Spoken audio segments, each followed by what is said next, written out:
In today's video, I'll teach you how to sign up for Among Us. So signing up for Among Us or creating an account in Among Us is actually very simple and automatic. All you have to do is open the game. Simply launch up an Among Us application on your device. Now it should automatically attempt to log you in using whatever credentials are currently active on your device.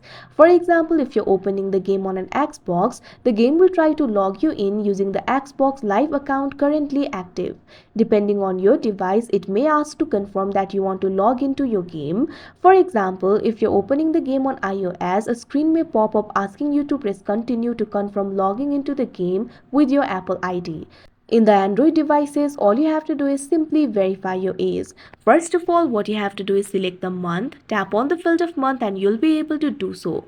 Likewise, select the day. Now select the year over here. Now after you're done selecting the date of birth, what you have to do is tap on the submit option. Now once you do that, you'll have to confirm your age. Simply tap on the yes option that you can see on the screen. Now once you do that, you can see over here your account will actually be automatically created on Among Us. Now you'll be able to play the game. So like this, you'll be able to create the account. So that is how you sign up for Among Us. I hope you found this video helpful. Thank you for watching.